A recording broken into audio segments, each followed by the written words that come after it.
ছাত্রদের সাথে আমরা শান্তিপূর্ণভাবে এনগেজড হয়েছি, আলোচনা করেছি, তাদের দাবি নিয়েছি এবং শান্তিপূর্ণ সমাধানে এগুচ্ছি। এখানে কিন্তু কোনো সমস্যা নাই। কিন্তু এই যে তৃতীয় পক্ষ সন্ত্রাসী, জামাত, শিবির, জঙ্গি, তারা যে জ্বালাও পোড়াও করছে, তাদেরকে দমনের জন্য আমাদেরকে শক্ত হতে হচ্ছে। এখন অনেকে বলছে যে এতগুলো হতাহত হয়েছে। আমি এখানে একটু বিনীতভাবে বলতে চাই, আপনাকে যখন আক্রমণ করা হবে, আপনি যখন আক্রান্ত হবেন, এই যে বিডিভিতে যে আক্রমণ করলো এতগুলো জঙ্গি, তো ভিতরে যারা ছিল, যাদের জীবন বিপন্ন হচ্ছে, তারা কি করবে? তারা কি আক্রান্ত হয়ে মার খেয়ে মরে যাবে, নাকি তারা ফাইট ব্যাক করবে?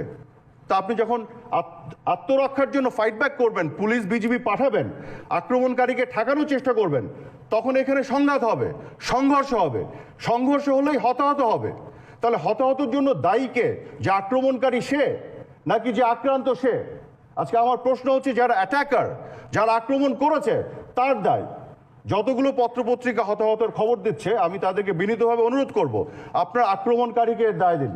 সরকারের দায়িত্ব হচ্ছে মানুষকে প্রোটেকশন দেয়া, সে তো আইন শৃঙ্খলা বাহিনীকে সামনে আনবেই। কিন্তু তারা যদি আক্রান্ত হয়, সংঘাত হলে হতাহত হবে, এটা তো স্বাভাবিক। পুলিশকে হত্যা করে বাসের মধ্যে ঝুলে রেখেছিল, এই ধরনের অপকর্ম, এগুলো কোনো সাধারণ মানুষ করতে পারে না। আওয়ামী লীগ কর্মীদের, ছাত্রলীগের ছেলেদের ছাদ থেকে, পাঁচতলা ছাদ থেকে 15 জন ছেলেকে ছুঁড়ে ছুঁড়ে ফেলে দিয়েছে।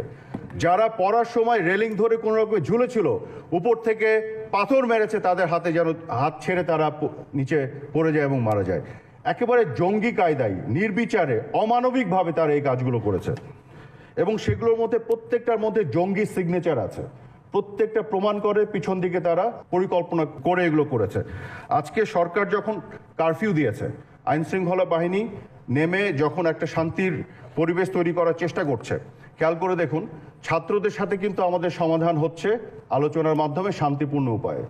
কারফিউ দেওয়া হয়েছে সন্ত্রাসীদের জন্য, সন্ত্রাসীদের দমন করার জন্য, এবং আইন শৃঙ্খলা বাহিনী আজকে শক্তভাবে সেগুলো মোকাবেলা করবে। লোকজন কানেক্টেড হয়ে তারা অভিযোগ করছেন খুবই স্বাভাবিকভাবে। কি অভিযোগ করছেন?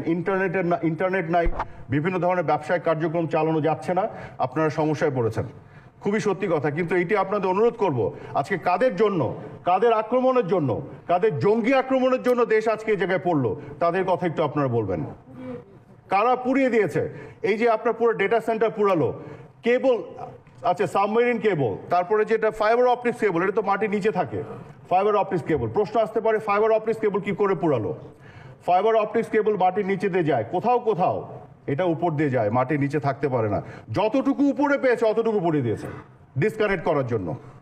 তারপরে কি পরিমাণ সুচিন্তিতভাবে তারা এই কাজগুলো করেছে, যাতে দেশকে আজকে ডিসকানেক্ট করতে পারে পৃথিবী থেকে, ইন্টারনেট তারা অফ করে দিতে পারে, ব্যবসা বাণিজ্যকে বন্ধ করে দিতে পারে, ডেভেলপমেন্ট আটকে দিতে পারে।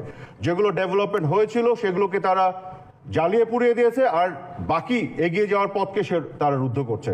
কাজে আপনাদেরকে অনুরোধ করব যে এইগুলো নিয়ে আপনারা আপনাদের হতাশা এগুলো প্রকাশ করবেন, সরকারকে বলবেন, কিন্তু যারা দায়ী তাদের কথা বলবেন। আজকে তো পরিষ্কার কারা দায়ী। এই জামাত, শিবির, বিএনপি, জঙ্গিরা দায়ী। তারাই তো পুড়িয়েছে। আপনারা টেলিভিশনে দেখেছেন না ওদের চেহারা, ওদের অ্যাপ্রোচ, ওদের এক্সপ্রেশন, ওদের ড্রেস আপ? কোথাও আপনাদের মনে হয়েছে কোমলমতি ছাত্রছাত্রীরা? পুরো বোঝা যাচ্ছে যে এটা একটা জঙ্গি দল আসছে, আক্রমণ করছে, আবার চলে যাচ্ছে। এবং এই ধরনের প্রমাণও পাওয়া গেছে, এদের অনেকে দে ওয়ার ড্রাগড, তাদেরকে ড্রাগ করা হয়েছে যেন তারা বুক পেতে পুলিশের সামনে চলে আসতে পারে। আপনারা জানেন এর আগে জঙ্গি আক্রমণ হয়েছে পৃথিবীতে বিভিন্ন দেশে। 9/11-এর সময় যেটি করলো আমেরিকাতে, এরাও কিন্তু ড্রাগ ছিল। এই ধরনের সিচুয়েশন তারা ক্রিয়েট করছে।